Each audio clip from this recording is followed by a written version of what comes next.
Hello and welcome to another episode of the Yachting Brief, a podcast where I'm speaking to industry experts about where they've been and where they're headed next. So before I introduce my very next guest, I'm asking you, do you think your brand is doing enough to stand out in luxury markets? And if you're not sure how that looks, give me a message at hello@studiovoyage.co.uk. Now, it gives me a great pleasure to introduce my next guest, Myk Babravicius. Now, this is the first guest that I've had that I've actually worked with, which is a really interesting dynamic, and we'll get into that later.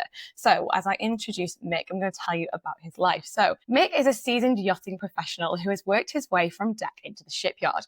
Now, a building project manager overseeing a groundbreaking new vessel, Myk shares how operational insights and technical precision combine to deliver smarter, more thoughtful yachts. From onboard lessons to managing a high-profile launch, this episode offers a fresh take on leadership in modern yachting building.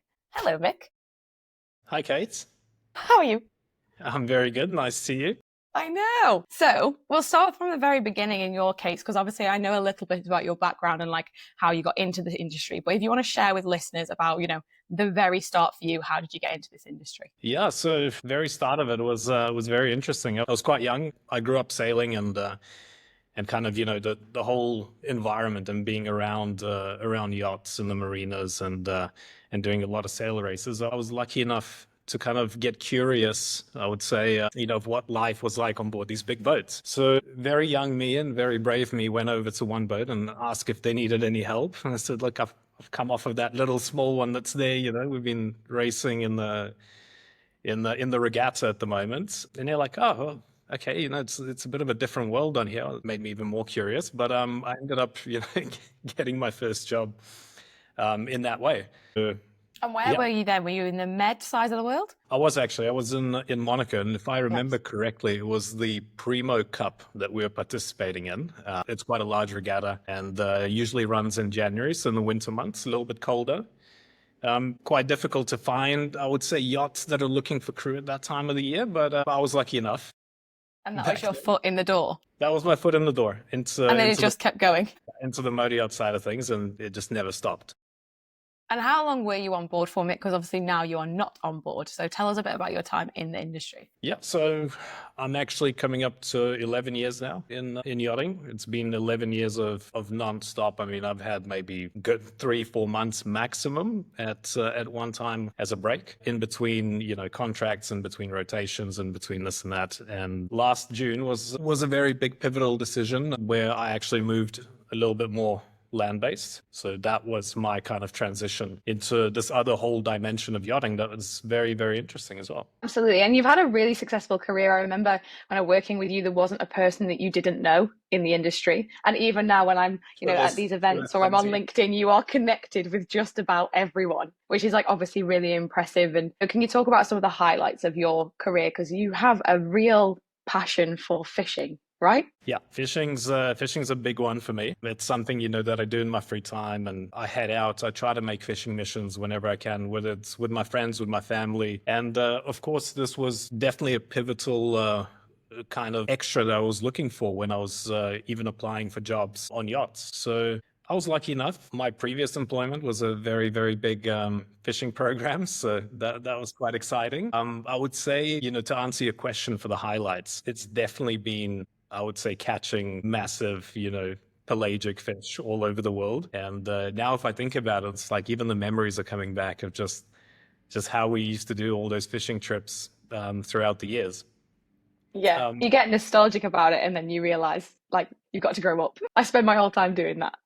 Exactly. So whereabouts are you now in the world? We'll get started on, where you're up to in this career path and, what's the future for you? So tell me where you are in the world and what you are up to. Yeah, so at the moment I'm in Viareggio, the heart of Italian yachting, as some people might say. It's actually a lovely little fishing village, to be honest. It's not even a town. It's very, very small. And I moved here in December. I think a lot of crew and industry professionals, as they pass by here, are probably only directed at going to the shipyard or doing some business along the lines. But when you actually move here, you realize how quiet the city is. You kind of see the same people on the street, and it's been really nice. I mean, it's starting to get busy now with the summer coming, but overall, I'm super happy with the way the move happened. Yeah, you went from a very, very busy place to a very not so busy place in quite a quick amount of time. Yeah, and the reasoning behind the move here is supervision of a brand new build that I've been fortunate enough to be employed to supervise. So that's it, boots on the ground at the moment, trying to really guide the project in the right direction, guiding the owners, guiding the shipyard. It is the very first hull that the shipyard's building under their own names. They are kind of, let's say, looking for advice, which is, I take it very positively, which is very nice. They're not set in their own dead ways and they're really open to suggestions. So it's been an interesting, let's say, yeah, almost half a year now through this Yeah. project. And can you say the name of the shipyard? Are we allowed to give names away? Absolutely. Go into that more about where you are. Yeah. Shipyard is called Giangrasso Group. It is a relatively, let's say, not a new shipyard. It's seasoned, established. However, they used to do only refits. So they were subcontractors for all the major brands that you can think of, Benetti, San Lorenzo, all of these brands that are based in Italy. And they've decided recently to pursue a path of building vessels under their own name. Okay. And what was their reason for that? How did that come about? So the reasoning behind that is, and this is something you'll find online, I'm sure as well, from the interviews of the CEO of the company. I don't want to speak on his behalf, but he's been doing it long enough. He's been doing it 15 plus years, I believe. He felt like it was time. He was not finding products that were meeting his expectations or even exceeding them. And I'm talking within the Italian yachting field. So me and him see eye to eye pretty well in the way that we look at technical things, the way that we look at details. And he's a very passionate person. So I think that's what really sparked his vision to kind of build his own boat and really put a lot more effort than some of the other brands out there. How big is the shipyard, Mick? Is there a lot of people there? So the shipyard, now don't quote me on this again, but I believe they're upwards of 70 employees at the moment. Okay, wow. So, nice. So it's really building into something. And how closely are you working with the gentleman that started it? Is he really invested in the project you're on? It's really, every single day. I mean, we have direct contact with him. I'm in the office. It's only 2 minutes away. And the actual shipyard facility is another 100 meters from the office. So it's very, very close, good proximity. And I see him every day. We have small chat, ways to improve the boats, things that we could change. And it's a very, very nice back and forth. So we'll go into that a bit more about this specific build that you're doing. And, it's been covered quite widely. We've seen quite a few articles about it. And what is this build that you're doing? What sets it apart? What sets it apart is the fact that it's built entirely out of aluminium. It's one of the factors. However, if you look up online, I'm sure there's, numerous projects that are building in aluminium for a similar size range. However, I have decided to bring in to this project the compliance with Marshall Islands Private Yacht Limited Charter, meaning the vessel is going to be built to a certain standard, whereas vessels in this category is usually built under CE rules or, let's say, class rules for whichever classification society you're going for. Being built to these PYLC standards, meaning it's a much more rigorous construction process. They have to really pay attention, and this is the words of the owner of the shipyard, they're building a ship, they're not building a yacht. So it's very interesting. Very interesting. And what do you think he meant by that? So you're building a ship rather than a yacht. What is the benefit of doing or seeing it in that angle? It's definitely looking at a safety factor, stability, and I would say just overall strength is what they're aiming for. A vessel that is, we've seen a lot of accidents and incidents recently with vessels going under and all sort of fires and everything happen. They're really trying to build something that is safe, that is going to be appealing to a lot of people. Okay. That's a really interesting angle. You kind of hear about sustainability, obviously, like eco-efficiency, all that kind of thing. But safety isn't something that's often spoke about in a way that's like, that's genuinely how a shipyard is aiming to target the business as well. So is it, and also for listeners, so how big is the hull you're currently building? That is just under 24 meters. So we can obviously anchor and enter into the protected zones in, let's say, the south coast of France, targeting basically more of like, let's say, the wealthy middle class, the people that don't want to buy massive super yachts and then be anchored far away, but somebody that wants to cruise and really enjoy like you would have had, let's say, a little dinghy or something like this. but you're getting really the amenities, the safety features of much larger vessels. Yeah, I think as well, like you're touching on so many things that are so current, and I guess that's what you're doing in this shipyard because you've mentioned the fact about safety that's so current, and also this new generation of owner that we're seeing as well. This owner that wants not the largest of the large, but they can still afford this new type of build. Obviously, I think when we initially spoke, you mentioned that you work quite closely with the owner of this build as well. And like how what's their involvement at the moment? Their involvement has kind of faded a little bit as we're nearing the end of the build, of course. But the beginning was very interesting. I've been fortunate enough to work with these owners of this project, and they're very involved. They like to design their things. They've got their own, visions. It's really nice. It's very refreshing to see, and it's just the overall trust. They have trust in the people that are working around them, and definitely kind of guiding them to produce the best possible product for them. And is there anything particularly in the build? So we've obviously had a lot of experience dealing with owners on board throughout time in our industry, but now you've come into the build area, of it necessarily? Is that things that they've requested, or anything during the build that seems different as we go into this new era of yachting? Or has it all been quite standard? I would say with this boat, nothing's been standard. Okay. Nothing has been standard, which is very, very interesting, and I'm happy about it. For us, we actually brought in an interior designer to change the layout midway through the build. So to optimize more towards the owner's requirements, and that's the evolution of a project. I would say nothing's ever set in stone until it's built and it's finished and delivered. So it's been interesting, but at the same time, it's good. It's very nice. There's a lot of thought going into every kind of modification and into every storage planning.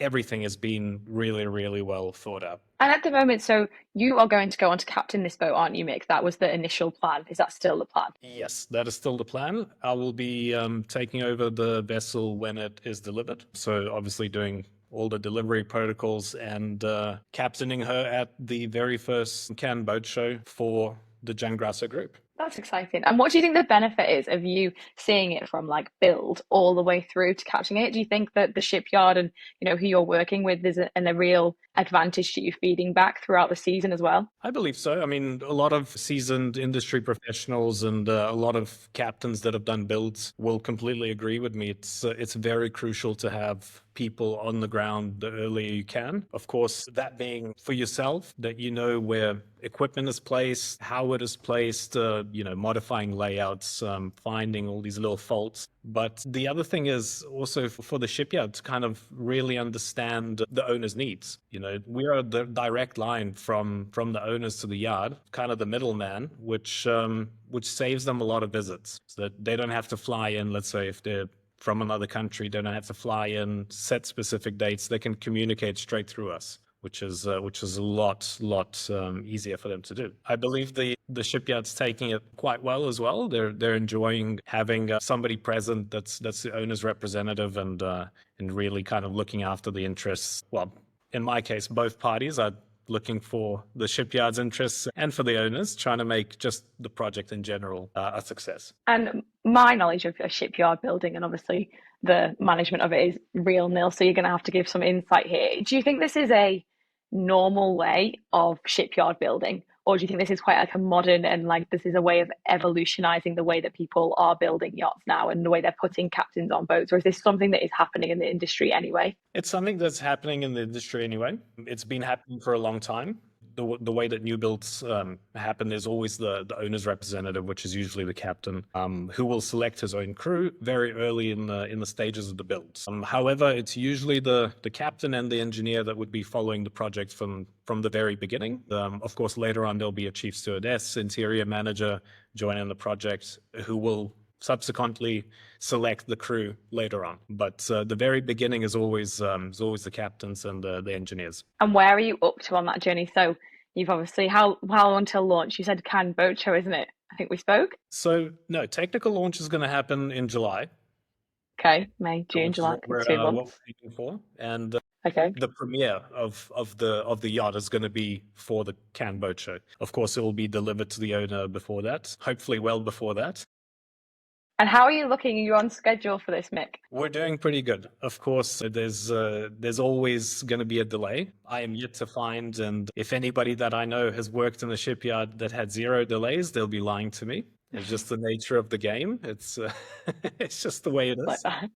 But we're not too far back. We're really catching up, making up time for time that was lost in the modification process Okay. that we had in the beginning. Amazing. And we mentioned when we spoke about the struggles that they are now facing. What is happening in shipyards? I'm finding the biggest struggle that I've seen recently, the biggest issue that I'm also combating with every single day is definitely quality. It's quality and getting the workers to maintain a standard. It seems to be extremely difficult. We've had the ups and downs here and there, but overall we've managed now to kind of level the playing field to make sure standard is being met. But here I'm talking about shipyards in general. It's really, really difficult to find a consistent workforce that is going to deliver, first of all, price-wise, that is correct for the owners, and also time-wise that it is correct for the program without compromise on. And is this something that you've just noticed? This is a whole industry thing? And what are you doing to kind of like manage that within the team, assuming that it's the same build workers every day working on your vessel? Yeah, this is definitely happening throughout, and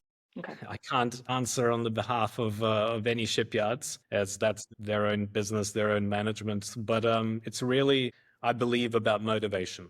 It's Okay. about motivation for the workers, something for them to look forward to. And the way it's done differently here, I believe, is as we've been nominated for multiple awards now. The most recent one is Design at AL, the International Yacht and Aviation Awards.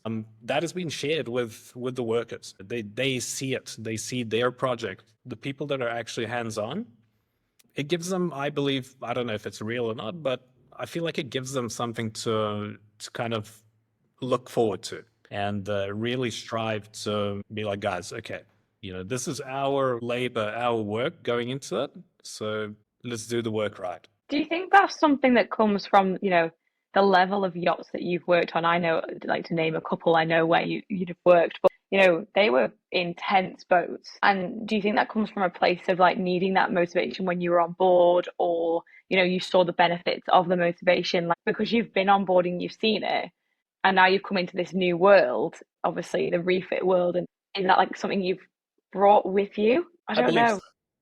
I Yeah. believe so. And it's really kind of transitioned down very well into this project. I'm really giving them a lot of guidance from my experiences on much larger vessels. And this is where it's nice to have receptive people at the shipyard. They're really listening to the points that I make and to also the improvements that I would like to suggest, not necessarily saying they're doing things wrong. It's just there's so many ways to do things. So finding the happy medium and the most optimum way of doing it is very important. And I'm pretty sure we found something very special here. Yeah, and the feedback has obviously been good for you. Like the result you said at the start, you had obviously the teething problems as it is. And now you're getting to a point where you've worked together for a while and they're receptive to this feedback, and it feels like a better place of work Yeah, for them. definitely. And I believe ultimately so. that comes that in any situation, a motivated workforce is always a better workforce. Of course it is. That's amazing to hear. You've got how long with this team left until things start? When is splash day? Do you have a date at all, or is that still in the far future? So splash date I cannot share with you yet. Okay. It's still confidential information, but Top secret. it's in July. It's in July. We're all aiming for it. Okay. I've got the crew assembled here on the ground now, so they've begun their work in their respective departments and getting that side of the boat ready. Whilst I'm kind of in the middle juggling the two and really pushing the project as a whole towards the end date. That's really exciting. I think, to watch something go from start to finish, you end up turning up on boats and you're only seeing part of it, or you've seen part of a refit. But for you to go from the start to the very end, how are you excited about it? Like, how are you apprehensive about it? What are your emotions towards this? I'm very excited. And I can say you actually forget how quickly things are being built. And let's say that the stage that you are at. On the weekend, I had a browse through my photo history on my phone. And I scrolled back, many, many months now and had a look at really when the hull actually even arrived to the shipyard. So that is, the hull, I believe, arrived was in April 2024. So I had a look at even the photos of that, and I'm like, oh, Geez, that's what it looked like because as you're visiting every single day, your eyes are, getting adjusted. But when you scroll back and you can really see the progress and just the beauty of craftsmanship, Yes. it is spectacular to see. And here, can you mention anyone else you're working with, or any interior designers, or is that all quite hush hush until you launch? No, so interior designer has been selected by Because you mentioned that it changed like kind of half, or came in halfway. Yes. For this project, yes. The designer that was selected to basically do the whole interior of this vessel is Michaela Reverberi. She's very, very well renowned interior designer in the yachting industry. And I'm sure people that have been in the industry for quite a while would have known of her, or probably would have worked on a boat that she's designed the interior of. And if they don't know, they need to find out. Exactly. And I suppose as well for you, have you worked, because you were always on deck? Well, unless I know there was a escort involved somewhere, but I'm sure you were always on deck. So have you had much involvement in interior management before? In interior management, only on a previous build, but it was very, very minimal. This project has really been a discovery for me from the interior side of things. Where it comes to selecting colors of leathers in certain areas. And I think my favorite part has been really arranging the layout. I've been fortunate enough to have my say in the crew cabins, the switchboard room, the engine room arrangements. So I can really place items where I see them functional just from the years of experience and using. Usually where you know they were going wrong. Because you find, why would they do that? Why would that possibly be there? And then you come to do it yourself and you can say, thank goodness I can actually get that right. I mean, a good way to put it is every single yacht is a prototype. Every single yacht is an experiment that is being built. So there's so many factors that are at play when you're building a ship. I believe that all of those items cannot just physically be covered unless you're building a production vessel of, let's say, hull 100, where you've really taken notes on everything that is wrong. It is very, very difficult to do. And from that, you mentioned 100. Is there plans to keep rolling these hulls out, or is this is just the starting block? And where do they see this going? So for this shipyard here, they're not interested in becoming the next production brand. This shipyard is all about reaching a very high-end level of doing fully custom boats. Yes, they have proposed designs and lengths that the owner can choose from, but that is just going to be the hull. Everything else is customizable. And I'm talking from interiors to paintwork to layout to, all the water toy equipment. It's really, really customizable, which is, again, something that you probably wouldn't find in the smaller yacht range, but it's a lot more common, of course, the bigger you go. We did touch on owners' needs there, but that begs the question because, we've worked in this industry, we understand the owners' needs. Do you think there's a point where there can be too much choice? There definitely is a point with too much choice, definitely. But this is where you assemble a team. It's all about the team. If you have the right guidance, and I'm talking out of the owner's perspective, it can help you really narrow down the selection, the whole arrangement of your whole project that you're pretty much bringing to life. I would say for an owner to go in without guidance would be very difficult. I suppose that's like anyone buying a car. You wouldn't necessarily go to someone who didn't know what leather the car should have because it might ruin first. Whereas if you were buying a boat, why would you use not marble on this area? Why would you use that? So I said, yeah, it's like a whole world in itself, isn't it? It's not like it's not a new build house. It's why you're having to do things on board. Why can't you have that material on the exterior of the boat? Why can't you have, I'm immediately thinking about marble in marble cabins and just thinking about the madness that I've seen uncover through that. But I think, yeah, you answered that really well. It was about having a good team that can supply the right information. And,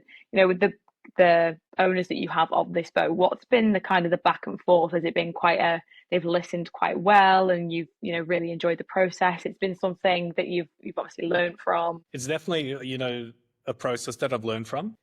It would be a lie if I say I didn't. And it's been very, very nice. I'm extremely, extremely lucky to be working with these kind of people that are good listeners, and they really like to discuss, so there's no decisions for no reason. Everything has an explanation, and they really like to listen and to find out, you brought up marble. just earlier, we had a bit of an interesting one with the Marble because Marble weighs a lot. And of course, being a smaller size vessel, weight is everything. There was the proposal of Marble. We had to guide in the right direction of, not getting that because it is a lot of extra weights, which will definitely decrease the top speed. And we're looking at different types of Marble to incorporate on board. And it would have had to be super, super thin on a honeycomb pattern to reduce vibrations. But then is it worth taking the risk that you are going a little bit faster and it's going to crack? So yeah, it's nice that the owners really kind of listen and want to find out why we can't use a material, why we should use a alternative material. So it has been a learning curve, but I would say a very good one. I think you just covered the backbone of yachting there, in that it's not about telling what a problem is, it's about giving a solution. So I'm really sorry we can't do this today, but we can do this instead. And I suppose that is in every element of every business, but it's a lot about that in yachting, given the expectation that you have to provide the level of service, the ultra high net worth clients you're dealing with, and managing them expectations. I spoke about this a lot with other refit captains, and it's just about managing expectations and being able to adapt. And without that, you're never going to be able to produce something because it's just going to be like this loggerhead situation. Exactly. And I think it's a very important point to mention. When you work with these ultra high net worth individuals, not even the ultra high net worth, just individuals in general, no shouldn't really be an answer. You should always have a solution. We're in 2025 nowadays. It is impossible to say no because there's always going to be something new, and a new sort of technology comes out, a new way of doing things. It all just means you need to investigate a little bit further and really kind of you need to have the willpower to push the boundaries. And I think this is where a lot of my time is also dedicated to this build, is really exploring, what is in the market, what is upcoming in the market, and how we can kind of, really progress the whole build, just not being the same old ways, the same old materials. We want to go forward. And I think that really reflects on the owners as well, because it naturally gives them many alternatives if they do run into or encounter, let's say, some sort of standstill where they cannot get what they envisioned, but there's always two roads you can take. And without just saying the answer of my boat, this boat, is there any other trends? You're spending a lot of time researching what else is out there. Are there any other things or projects that is exciting you about the industry, or a future project that you imagine yourself working on? Future projects, I haven't thought about that at all. My focus is really, really here at the moment. But one thing that has really, really caught my eye now is everything to do with paint. I'm seeing paint work really progressing to new levels from what it was, a couple of years ago. Recently, I had a look at a company called Lumilor, which is a paint that can be electrically activated, so it becomes a light. It's the world's thinnest light. I mean, that kind of blew my mind, and got me thinking like all the possibilities where you could use this paint. It's incredible. Okay, you're painting a paint onto something, electrically charging it, and becomes a light. Exactly.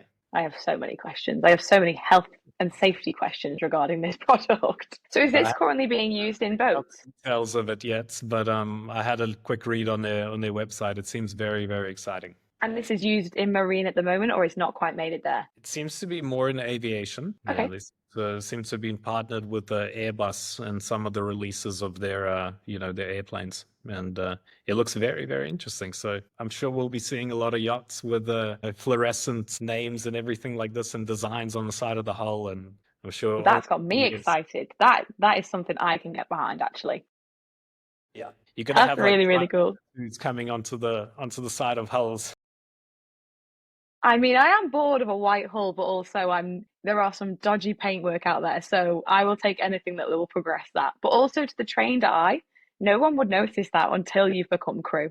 I was in Palma Yacht Show the other day, and we were discussing about how yachting changes your eye in so many ways. So for me, I've already got this eye that's a level of design, and then that's ruined every menu ever for me. Whenever I go out for dinner, that has ruined it. And then you go another level and you take it into yachting, and your level of detail just becomes so evolved. And I suppose when you're then going to refit and you add that into it, you must just be walking around seeing fingerprints, chips, paint, everything. I think the fingerprints, they're not Just so ruined everything. they're not so visible just as of yet.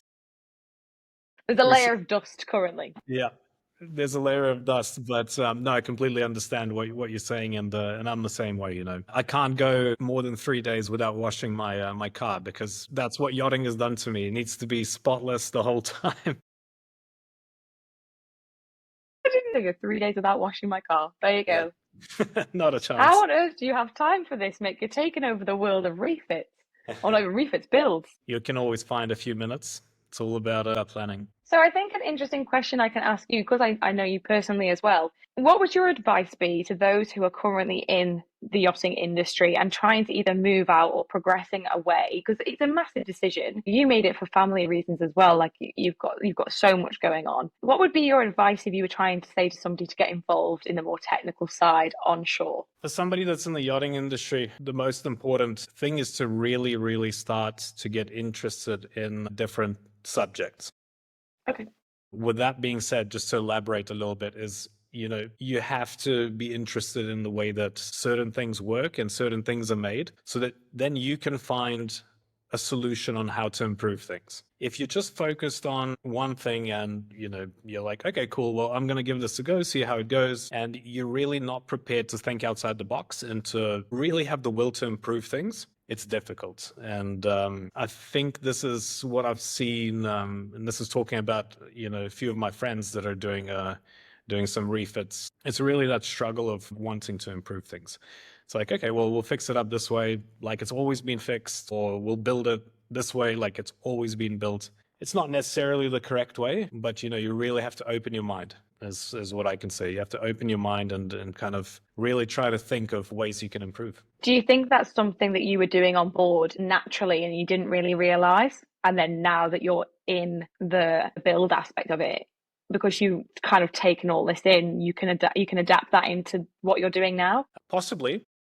Yeah, you were like subliminally knowing the things that were going wrong, and you can Yeah. now actually make an impact and change it. The thing with me is I always get very carried away with anything that I like. And let's say if I take on a hobby or I take on an interest, I will go to the extreme lengths of, finding out every single detail about it. So I think that's just a characteristic that is particular to me. And I think that's really helped me out in the role that I am now as well. That's amazing.